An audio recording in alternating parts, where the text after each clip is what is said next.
Hey guys, just real quick update on what's going on. We've seen a huge movement this morning. Obviously, it doesn't make up for all the losses that we've had, but I wanted to show you a couple of things that I think are interesting and stuff that I'm looking at on a day-to-day basis to help make sure that we're educating you guys the best we can on what's going on in the industry. So I'm going to share my screen very quickly here to let you watch this quick blurb from NBS Highway. So watch along.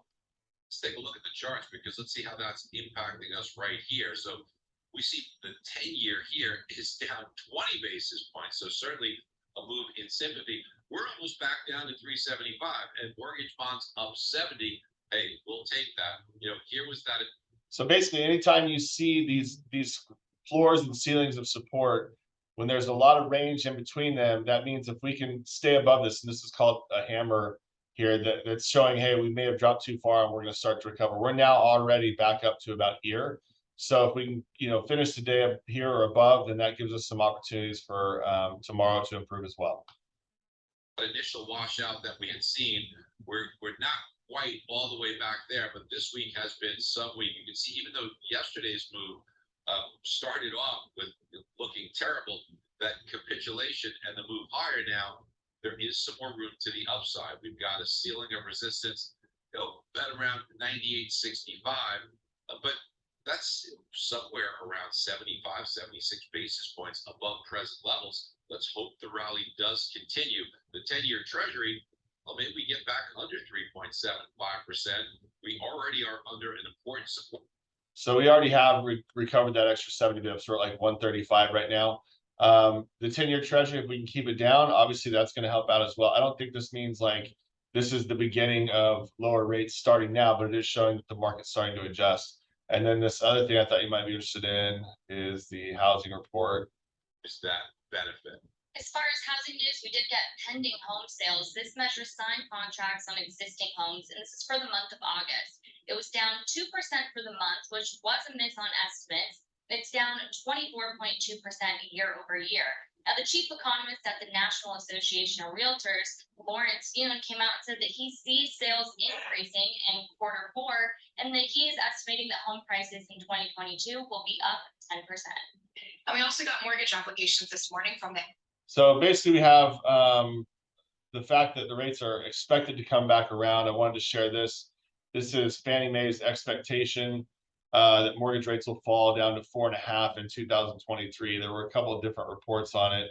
The Fannie Mae forecast itself, I think this is where it showed it. Nope, let me go back.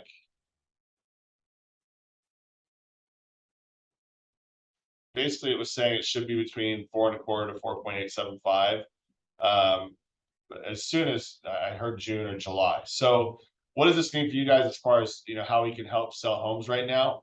Other economic news, England, there's a bunch of stuff going on in England. Basically, they're selling they're buying their treasury and they're going to sell it off pretty quick. So that made their economy kind of surge a little bit, even though they're behind us by almost a point in inflation. So we're doing better than them.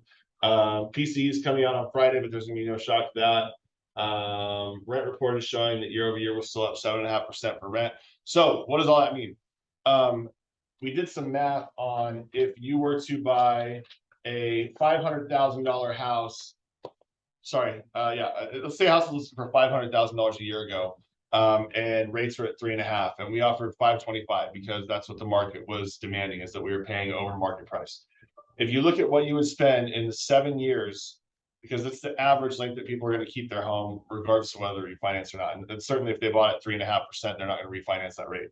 Over 7.5 years at 3.5, they would have spent $158,000 in interest. You can call me to go over this a little more in detail, because I know the math is kind of quick. If you were to buy that same house now, that would be listed at $500,000.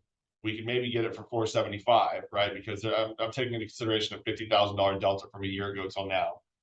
At, let's say, 7%. If you had that interest rate of 7% for 2 years and then refinance down to 5 years, which, as we can see from that report, Fannie Mae is expecting to be lower than that next year. Over that same 7-year period, you would have spent about $20,000 more in interest. But again, you're buying the house for $50,000 less, and the expectation is property values are going to go up.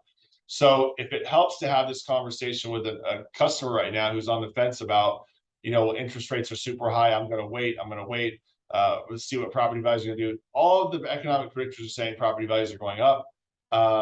And so this is just a little more detailed way of saying buy the house, marry the rate. But at least it gives them some numbers to put into perspective that technically buying a house right now in this market is more advantageous than what it was a year ago, even though the rates were lower because they were paying more for it.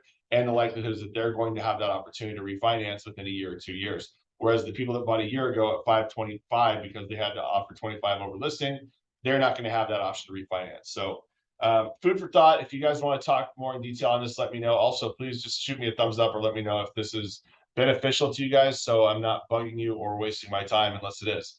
Hope you guys are doing great, and we'll talk to you soon. Take care.